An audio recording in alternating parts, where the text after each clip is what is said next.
Bill Eerdmans on the trading side of Cargill. It's a privilege to have you. Well, it's my pleasure, Will. It's been really fun to be following you, and glad we can have this conversation for sure. Cool. So, what I like about your background is that you came in as a data scientist and discovered geospatial and found parts of it to be interesting and useful. So, I think we'll start there. Could you let us know what an outsider finds useful and not so useful in geospatial? Yeah, absolutely. I might take it a couple steps back and just say, kind of like my path to geospatial is very nonlinear. I would even say my data science career hasn't been the case either. So I originally actually started out as petroleum engineer at the University of North Dakota. It was an exciting time at the time in the Williston Basin, a lot of oil and gas activity on the western side of the state. And it was an exciting time too. So I had two good internships down in Oklahoma. And what ended up happening was in 2016, when I was trying to get a job, I became very familiar with the commodity cycle. Oil went from about $102 a barrel down to $28 a barrel, and I got a call that said, it's not you, it's the industry, and we can't find a place for you. And so it was a really discouraging time. I mean, I didn't know, I had spent 4 years in college trying to get this degree, and it's very specialized. I mean, unlike a mechanical engineer or a chemical engineer, like you can diversify, but um, I didn't know what to do. And so I had met someone during the interview process who said you should look into data science at the time, or even artificial intelligence if we want to get into that later. And this was 2016. And so, I ended up going into that. It opened up every door, and one of the doors was Cargill. So I started out my career at Cargill in the data science team. I worked from shrimp farmers all the way in Ecuador to model shrimp growth modeling. I'm not a biologist, all the way to working with traders. And that's where I found myself in this team. And we were an early investor in Descartes Labs. And, um, you know, we you could interact with it with Python. Now, at the time, I was doing renewable fuels work in the team. I was monitoring how much renewable natural gas was being made in California, or how much ethanol was being consumed there. And that's important for Cargill, which I even said what Cargill is, We can which might understand be as you go helpful. along. Yeah, yeah. Well, I can say that Cargill is a multinational organization, a commodity and agricultural products organization. It's, I think, operates in over 170 countries. We have almost 150,000 employees. Um, and we're the supply chain that gets, the cocoa to Hershey's, or sometimes the chicken and the eggs to McDonald's, or um, low calorie sweetener to canola, to all these different products, right? All these different ingredients. And so Cargill is within that supply chain. It's absolutely massive. Um, and so I was interested in why it was in Cargill, is because we deal with ethanol, we deal with soybean oil that goes into renewable diesel.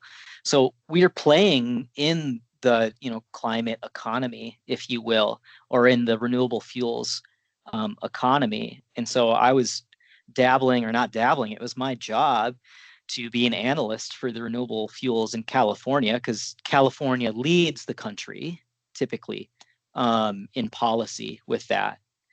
And when I was doing that, in my career, sometimes you're in roles that aren't the best fits, and I'd said goodbye to quite a bit of my data science skills. I was using more Excel at the time, and there was this geospatial platform that was using Python, and I was like, okay, this is pretty cool.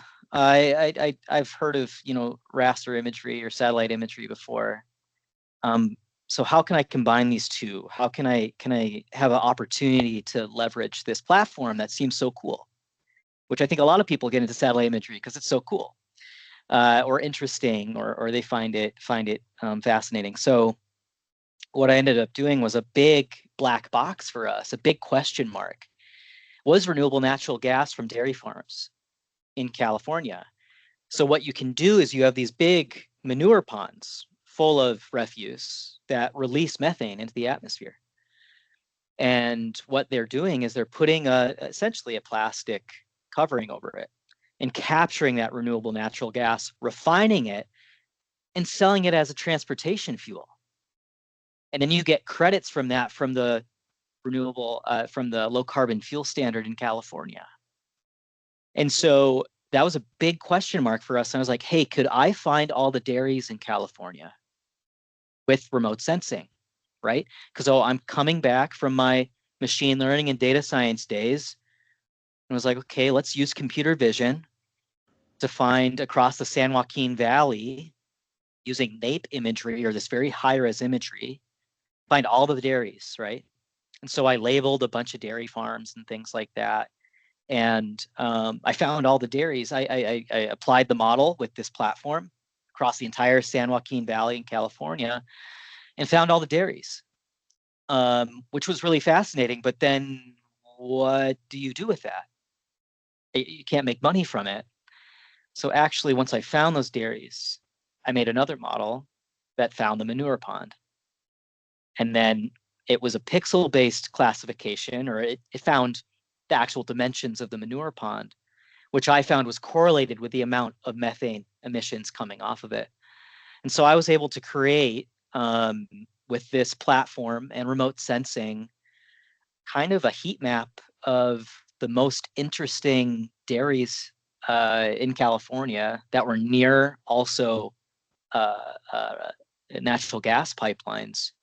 And it kind of found the market size for it just with remote sensing. And so I showed that at a town hall, and my VP was like, we need more of that. And so the last 4 years have been on this journey of geospatial and remote sensing and open source and programming and ML, all of this together at Cargill. And it's been an amazing experience, applied to every commodity you can imagine in a really quick and agile team. And so maybe just to summarize, like I fell into this. I had no idea about it before. And what I love about geospatial is the visual side of it. Seeing is believing. I can show a stakeholder that something is happening on the ground that, unlike in data science with the, let's say, for example, the shrimp farmers, I would try to deliver some kind of accuracy metric like F1 score or root mean squared error, or the mean absolute percent error MAPE, and all these kind of jargony, they're all important, but like jargon accuracy metrics. Whereas with this stuff, you could literally, I could just show even my VP and he would understand it.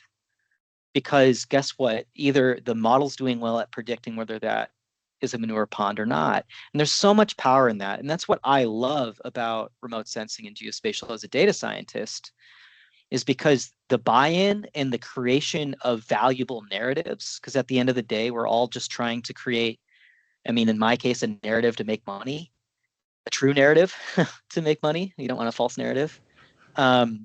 Is excellent, and being in this space too. And we were talking about before the podcast is like spatial special.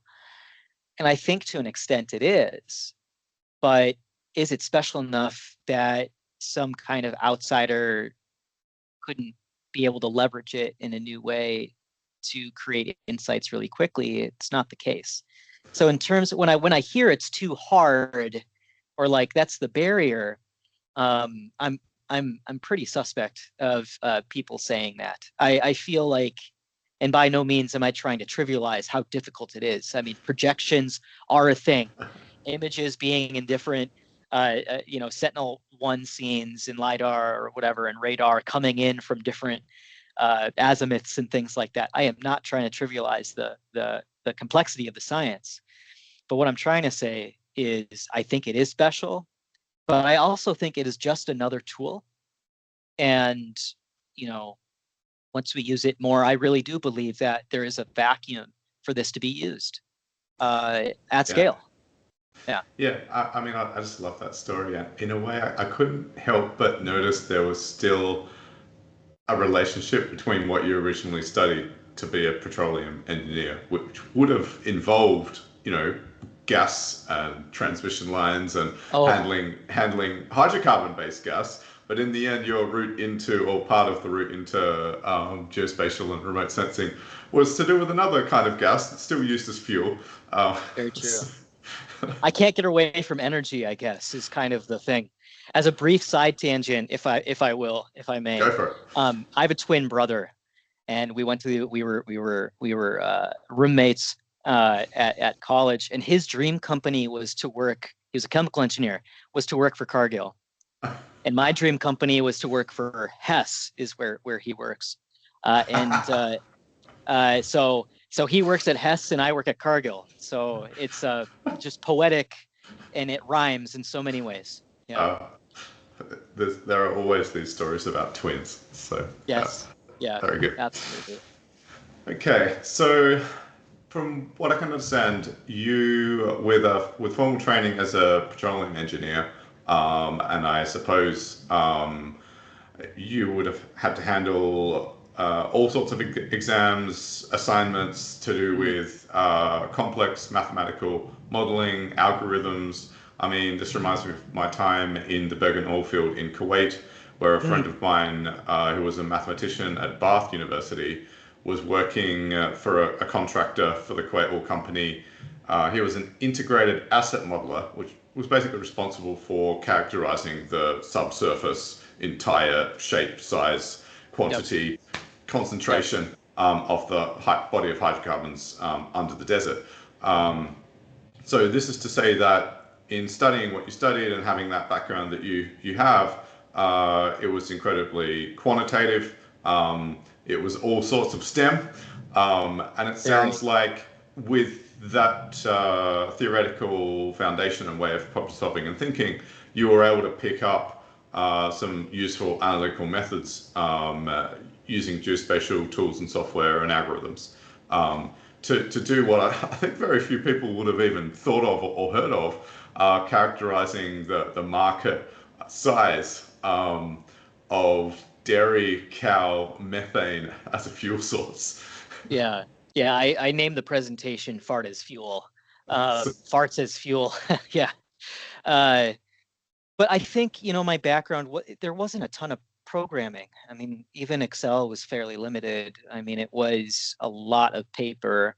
I think what engineering, certainly at UND, smaller university, the smaller class sizes maybe helped with, actually problem solving and peer to peer or peer to mentor relationships. So that certainly is something that I brought along to do my job. I think my master's though was at a business school in data science, was at the Carlson School of Management, very rigorous program in and they had a thing called consulting mindset, and I feel like that has helped me so much more with what I do now. I mean, internally in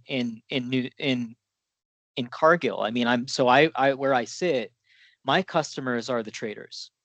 I give them insights, okay, and they, with their domain expertise, make decisions to mitigate the risk in the company.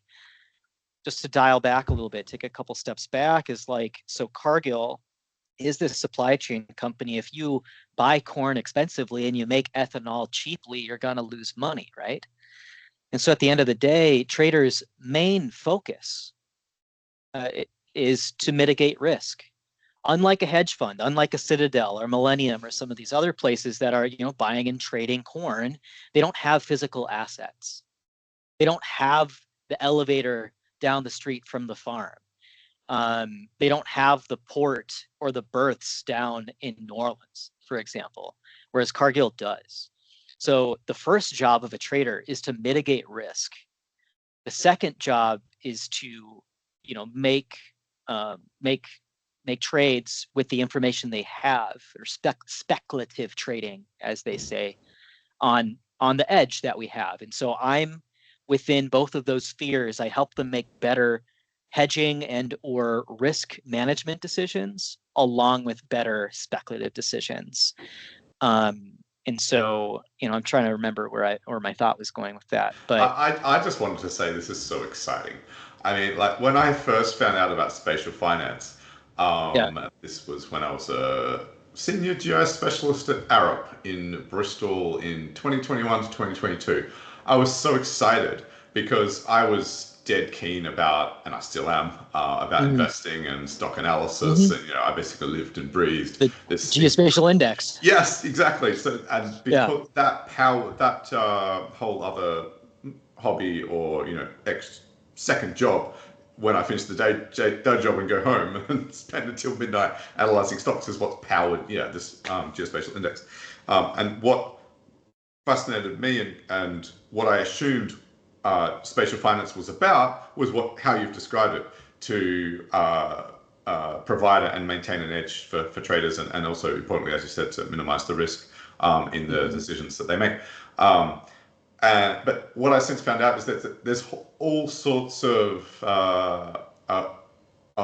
breeds of spatial finance. Mm. Some that, and this is not passing judgment against any of them, just to characterize, the scene, ranging from what I would actually call environmental finance, which is very important, all the way to employing the likes of yourself, and even actually Bill Perkins, who every now and again comes up on this podcast because he is one of the world's most famous, successful energy traders. So yeah, just to say that I think a lot of listeners find this to be very exciting, and I feel like there's a lot of room to grow geospatial offerings.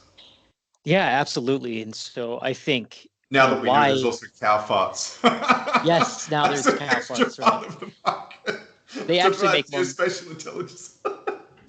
Yeah, I don't want that necessarily be my brand, but yeah, it's funny. Actually, more methane comes out from their burps than anything. But farts as fuel has a better ring to it, in my opinion. But yeah, so it makes so much sense what Bill has done, in the sense that, and the oil is the most liquid commodity. Crude oil is one of the most liquid commodity contracts in the world, right? There is a reason why they're What trying does to get. that mean? Because it literally is a liquid, but do you mean liquid in a different sense? I am. So like the number of contracts being traded, right, is massive. So let's just say, like, you know, talking about something speculative, let's talk about kind of in the zeitgeist right now is in crypto, is like, Bitcoin versus some random meme coin, right? Let's say. Trump Now, coin, Melania Trump coin. coin. We could talk about Melania coin. All right. So let's talk about Melania coin, in the sense that there's only X amount Melania coin out there. But let's say there's 10 million Melania coin transactions, right?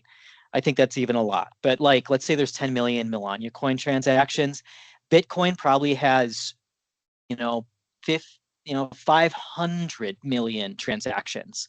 So when we talk about liquidity, we're talking about, is there someone on the other side of a deal to give you a handshake? All right. And saying, hey, I'm going to give you this Melania coin. There's a lot less people to agree on a handshake for a Melania coin than to agree on a trade or an agreement for a Bitcoin. It's the same process with other commodities. So for oil, it's either the most or one of the most liquid commodities out there. Contracts of these things are being exchanged constantly in high amounts. What that means, when liquidity is high and when volatility is high, so volatility, how much the price changes, that creates opportunities to create value, especially if you have some kind of edge, right? So volatility going up and down, if you know it's going to go up and you know it's going to go down more often than someone else, you can make more money. And so, Is this related to the term counterparty risk? I think so. But I don't mean to put you on the spot. you have to put me a little on the spot. It's Okay. funny because, like, I'm a petroleum engineer who's got into data science, who's now got into trading. Some of the terms aren't necessarily second nature still. Sure. I mean, even in some trading meetings, I'm still going into ChatGPT and saying like, "Oh, you know what? Like, help! What does contango and why is the cardinal two shades of blue? What does this mean in the macro environment?" Like, and it Is this helps a how your lot. meetings go? Well, I'm not verbally saying my queries to ChatGPT to No, no, no. everybody. But if is that like, are those the sorts of terms that are thrown around regularly? Just trying to get a Absolutely. sense. Well, Absolutely. I mean, here's the thing, whether it's any domain, there are jargony terms and vernacular that are used, right? I often think they're gatekeeping right, in a way, because in oil and gas it might be called a contango, whereas we might call it an inverse, and yet they're the same thing, and yet other traders are calling them differently, right? No, I mean, like I'm still learning. I'm not exactly sure about your question with counterparty risk. There are risks involved, especially when there isn't a lot of liquidity. But back to maybe remote sensing in oil and gas, it makes sense because it's the most liquid, it's very volatile, everyone needs it. It's a main driver of economic development. And so trying to get an edge in that market is huge. If you can get a little bit of edge, that gives you the ability to make a ton of money because there's a lot of people willing to give you a handshake for a deal. Now, if you're trying to do contracts on, let's say, the carbon market, or trying to do contracts on some niche cotton grade of cotton, there's a lot less people who are willing to give handshakes and a lot less volatility too sometimes, especially with commodities. So that's probably one reason why there isn't a booming industry of cotton remote sensing. You certainly can. I have uh, done it, but there isn't a market for it. Whereas the first example people bring up with satellite imagery, almost in business ever, beyond solar fields or wind turbines, is people say, "Hey, remember those floating top tanks with the crude oil?" It's the first one brought up every time, right? And that was done, over 15 years ago at this point. that's So come Bill, up now for the third time. I don't know if you were about to yeah, mention Bill, but like in the episode with Sinmax, they mentioned it, and also yesterday in the episode with Adam, the CEO of Ursa. right. Yeah, so it is come up Well, here. well, it is an example of it's in the zeitgeist of what that means. And I want to tell people who are going to leverage remote sensing that that is not the only thing you can use it for. You don't need to use shadows even to understand the height of tanks. And actually, you can do simpler use cases. You don't even have to use modeling to make money with remote sensing. And that was a somewhat complicated and sophisticated, elegant solution because the shadows were different because of how high it was and whatever at the time of day that the satellite does it.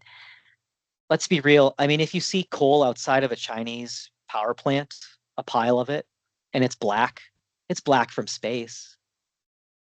And you can get a general idea of the size of how big that coal pile is in China. And then you can get a proxy for the energy consumption in China. These are things that are very simple and straightforward. And and two, I mean, often I hear like, okay, the hard part about geospatial is the where. You have to map it back or something like that, right? And the ground truth. People are like, how do you know it actually is that thing, right? Well, sometimes simplify it enough, and you can get some pretty amazing results. And mapping it back isn't necessary when actually the value is from the scale, Yeah, right? The you're value is saying there can be from, some inaccuracy. yeah, yeah. I mean, especially in trading, as long as you're directionally correct, Yeah, if you win 51% of the time, you're making money, right? So that's what I want people to understand is like the whole 99.99% accuracy is holding people back. gotcha. Now, Appreciate the wisdom. yeah, I mean, it's holding people back from creating solutions to those types of problems that can be Hang on, solved. hang on. But this is another nice message, I think, from outside of geospatial and messaging from outside. People outside looking in is another emerging theme on the podcast, and it was sort of really deliberately raised by Christian Rufert Mm, in the episode with Terragence, given that he was a management consultant who sort of came in and noticed this quaint world of geospatial.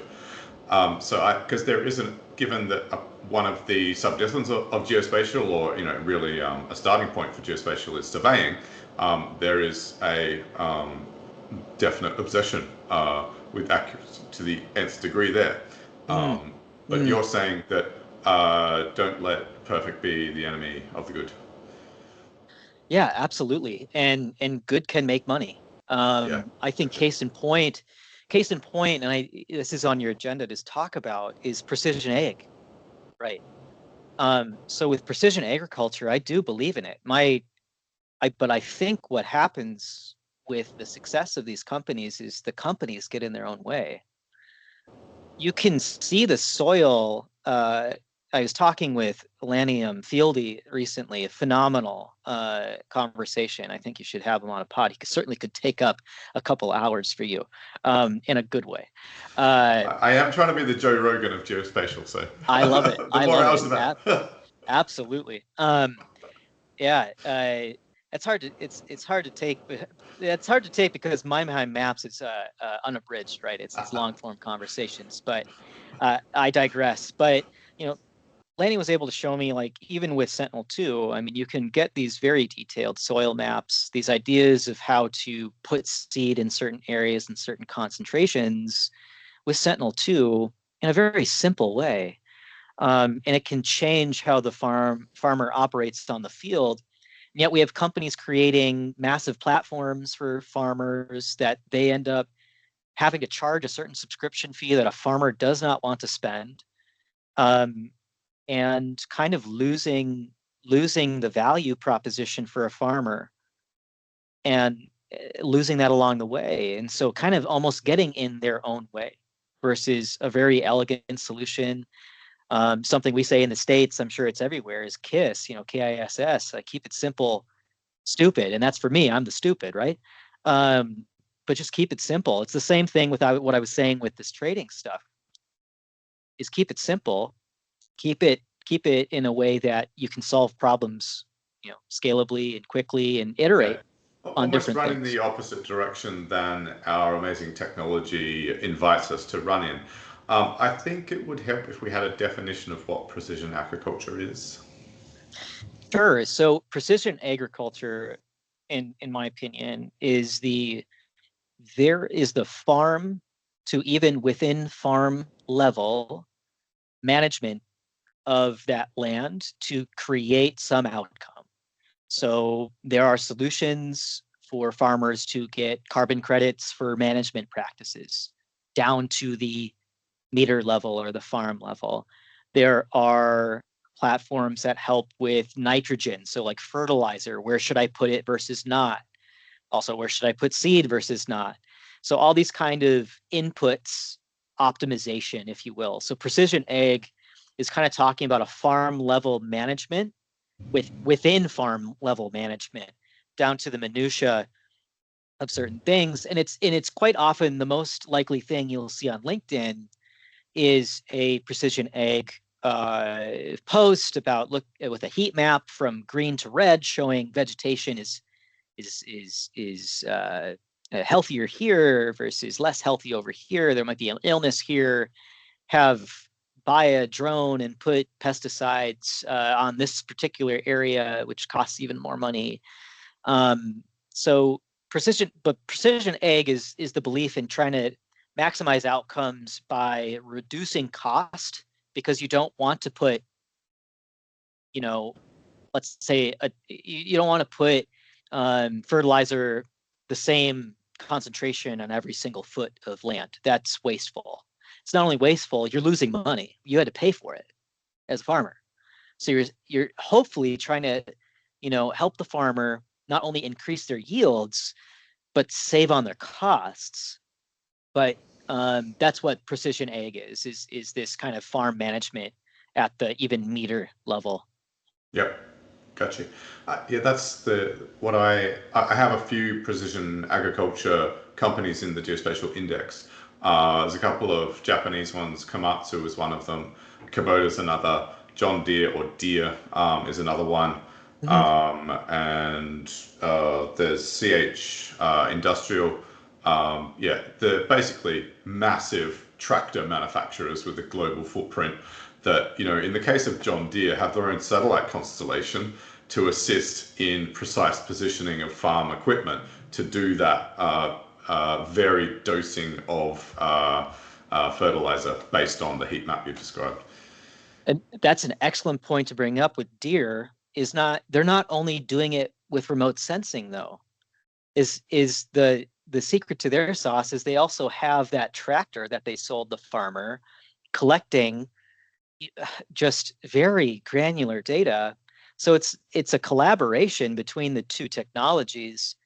And so, of course, I mean, I'm not trying to put a negative spin on precision ag. I think we should use it. I do believe in it. I think the companies get in like I think the companies actually, and maybe the development of the solutions maybe get in their own way a little bit. Um, but I think the technology and certainly remote sensing can help with it. But with Deere, I mean, it's a collaboration between those two technologies to create a solution for the farmer. Yeah. So it's far more robust, I would say. I guess budget comes into it. And I wonder if, there's, in Australia, in Western Australia, you've got, wheat.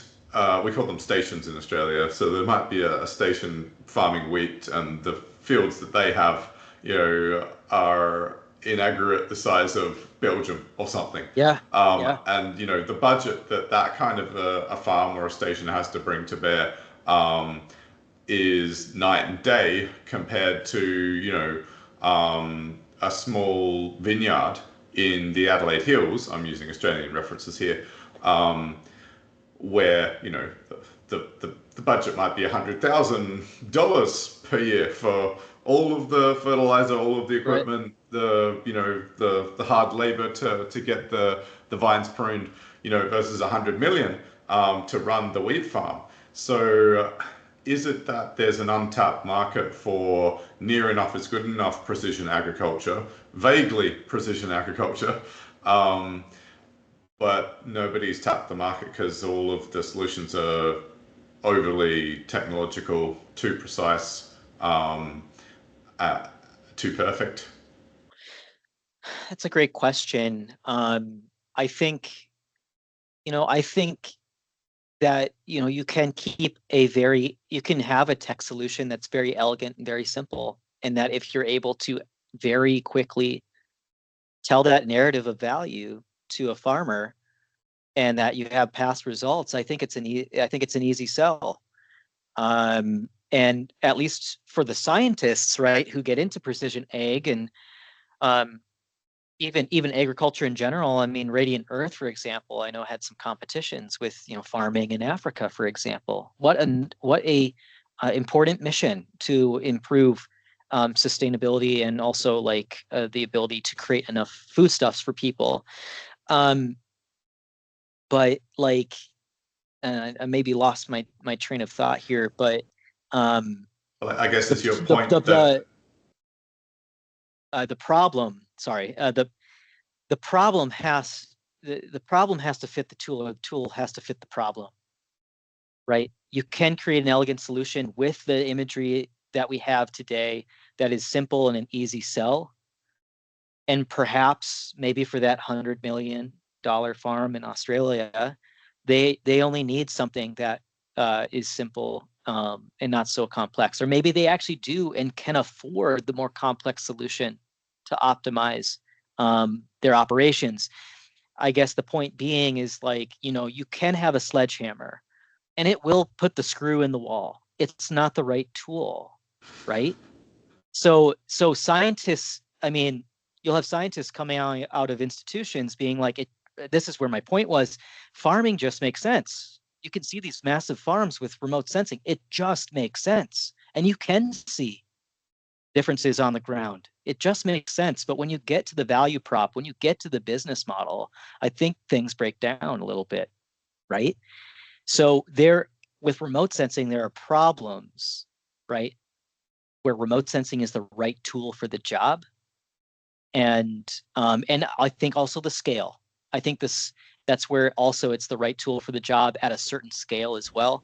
Am I to decide whether it's small farms, almond tree plantations in New Right. Mexico? Absolutely not. I mean, I can't comment on that. But what I'm saying is, at least from my cheap seat, is I feel like remote sensing has the ability to fix a lot or be the right solution for a lot of problems, and for a lot of the problems that are the most done in the field, they might not be the right fit. Yeah, I appreciate you making the point that in the end, it's the customer that makes the choice to spend the money. And it sounds Absolutely. like there's the geospatial or remote sensing industry is still wrestling with that value proposition. I also appreciated you venturing into non-Western farming contexts. So the podcast has gone there as well with Aya Data. They are based both in the UK and Ghana. Mm, And we had a really great episode. Actually, it was a webinar. So there was about 15 people that listened in live. I'll check it Um, out. Yeah. yeah, and I was able to actually link that also to the episode with Radiant Earth when I was chatting with Jed, Mm-hmm. because what he brought up as sort of a global issue is deforestation and how the EU Mm-hmm. has got this deforestation regulation where farmers must provide, or somewhere along in the supply chain prior to something being sold in Lidl or Aldi or Tesco in the EU. Well, Mm-hmm. Tesco's not in the EU anymore, but you get the point. This regulation requires there to be proof with that good coming through the supply chain that deforestation wasn't involved. And Yes. that Jed said that that's actually a massive data science problem because that's going to produce Mm-hmm. a ton of data that accompanies all of these trade flows with all of these commodities coming from anywhere into the EU. And there were implications actually for Aya Data because that meant that their drone services, mapping services, machine learning services for all of their farming customers across Ghana and neighboring countries. Suddenly, there was a much more urgent need for them, or a new set of interested customers who, and maybe this is in the realms of precision agriculture in a way, or it's somehow using technology and geospatial or remote sensing to facilitate, it becomes a part of agriculture because they need to now, in some Mm-hmm. way, map all of their farms and Mm-hmm. provide spatial data type evidence that there wasn't any sacrificing of forests in their production. Yeah, in order to operate, you've got to audit, and it's probably one of the biggest areas of value, I think, for remote sensing. And it gets into the monitoring aspect too, and that's kind of what I do in my job. Is that in order to operate in certain markets, you have to be able to audit your supply chain. And certainly, I can say, and this is an individual, not necessarily for the whole voice of the entire Cargill, but yes, we're doing the same thing. We have to make sure that the soybeans that we buy from certain farmers in Brazil were not from farms that deforested their land. And so it is a primary use of remote sensing, and within Cargill is certainly that. Perfect. So you've mentioned we started to then move into the final topic, which is the use of geospatial in responding to the customer need of Mm, monitoring situations across a planet, and you used a useful extra term, auditing. Um, so I I guess actually, given the extent of Cargill's or the footprint of Cargill's operations, does the EU deforestation regulation matter, and is your team used in responding to audits? that's a great question. So yes, I mean Cargill operates in Europe and must abide by the rules of the Union and any other country that we operate in. And that's just as an individual who's very familiar with Cargill's operation. My team does not do the auditing. We actually have a separate team that uses remote sensing and does that primarily in Brazil. My team is an interesting concept. Like our mandate is to use new technology that is new to Cargill and the Cargill ecosystem in novel ways to make new edge. Okay. New edge being new insights or the ability to get an edge in the markets. And so, the flavor of the day has been remote sensing and satellite imagery. If tomorrow, I love satellite imagery, but the mandate of our team, if tomorrow we found a cheaper source of some kind of novel data and it could add a lot of value to our company, we would immediately switch. We still have pipelines for it, but that's kind of the mandate of my team. And so, but what has been a boon for us to use satellite imagery is the decrease in costs. I mean, even at the beginning of 4-ish years ago when I was starting to do this, a high res image was $1,000 to $2,000 from Maxar or Pleiades. And now, you can get an image from Planet, a high resolution 1 meter, sub 1 meter resolution image for, $250, $300 or so, like that. Like the costs went down. Sentinel-2 is free. That's the best thing I can hear. I mean, we often use free imagery for our analyses, especially the ones where we have to monitor. And monitoring is looking at 2 or more dates in succession versus Earth observation is just looking at one image. But monitoring brings in that aspect of a temporal nature to it all. And that's what both that and scale make the value for our internal solutions. But yeah, I mean, the entire industry is going, it's only getting cheaper for high resolution optical. Now there's hyperspectral, which is a different paradigm in terms of being a customer for hyperspectral. I will say it is kind of like you keep having someone come up to you saying let's say if they had, you went to Halloween and I don't know if this is a good example. I'll go with it anyway. I kind of want to. You went trick or treating for Halloween. You got all this candy for those outside the United States during Halloween. You go to people's houses and you get candy. You get in a bag. Typically, you do this as a child, but it's like you have all this candy in there, right? And it's like a hyperspectral company coming up to me with this big bag of candy and saying, "Trust me, there are like 2 $20 bills in here." Like within the candy bars, but I have like 1,000 candy bars in here, so it's on you to look through every single bar. But Sure. trust me, there's value in here versus actually having a value prop of like, hey, we know that this band tracks with this insight, or like can tell that the chemicals coming out of this plant mean that it's producing this specialty soybean oil or something. Like they're coming to us with that bag and saying, figure it out. And that's kind of a weird business model, a little bit. I remember And it's expensive as well. Right, you posted on LinkedIn the past week about a hyperspectral analysis you did. I think was that you? There was something to do with a river with blood in it. That's right. Yeah, so actually, it does involve hyperspectral, but there was a river down. I saw this from Eerdmans from TerraWatch. Phenomenal. Phenomenal guy. You should follow him. And if Don't you worry, don't, I that's got a to the photo with him. listeners. Yes, no, it's to the Couple of listeners. weeks Of ago. course I know. Of course I know you got it covered. I'm talking about your listeners. They Yes, probably yes. already follow him as TerraWatch well. Space. Yeah, he's TerraWatch really good. Space. And he had posted something, and it's something I believe too. He almost satirically posted, and he was not all satire, but like, hey, there's this river or channel south of Buenos Aires, Argentina, and it had turned this bright red. I mean, just absolutely blood red, like the plague or something. Plagues from Exodus, just bright red, and people were kind of freaking out about it. And Eerdmans had said something along the lines of like, okay, when is the next imagery provider going to take an image of this to kind of essentially market their imagery? And I have that problem too, where I think we're in this doom and gloom content with remote sensing. And that's also just like precision ag, that makes a lot of sense, right? In terms of like a use case that makes sense. Those two use cases makes sense. But selling disaster content without having links to boots on the ground is an absolute travesty.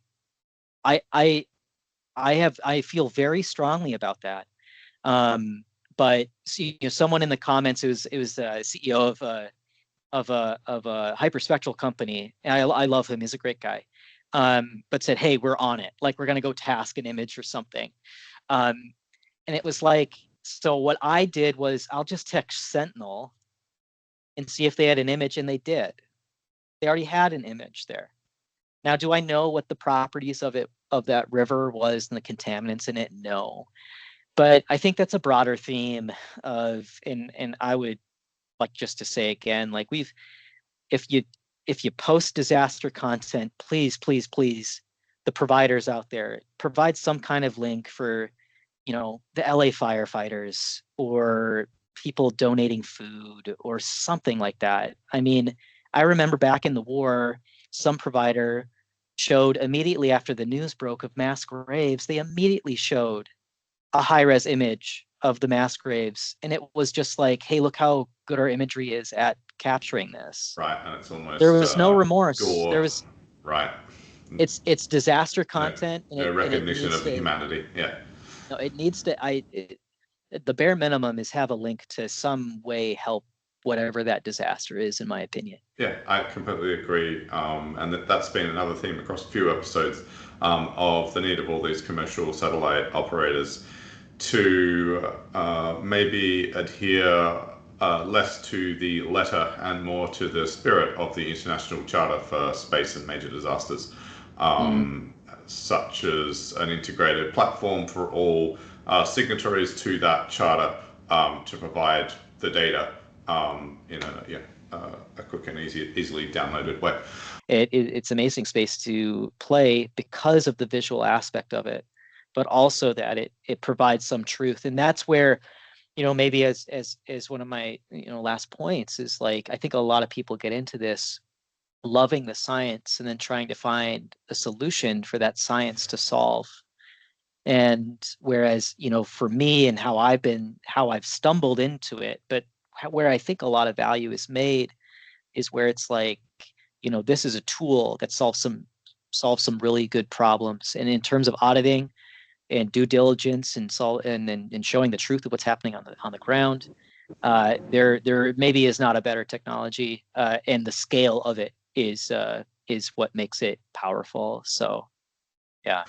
Yeah, that's a great concluding message. And I think to drive home the point that geospatial is but one of many disciplines Yes. that an analyst like yourself in a generalist data science team can draw on. I mean, there's also radio frequency or radio transmission, signals to do with human activity and their communication via radio signals. That is a Hmm. whole other domain that can be monitored and will provide a lot of intelligence. And you can especially think of that in the military context, Hmm. spying on others and things like that. So just to say that, that's a whole other set of techniques, technology, algorithms, and first principles to aid in a generalist monitoring solution. Absolutely. Cool. Well, thank you so much, Will, and for having me on the pod. It's an absolute pleasure. I felt like I could just let you go on for hours, Bill. So when you feel the urge, I hope you do feel another urge. You're welcome back. Looking looking forward to part two. All right, let's see what we can arrange.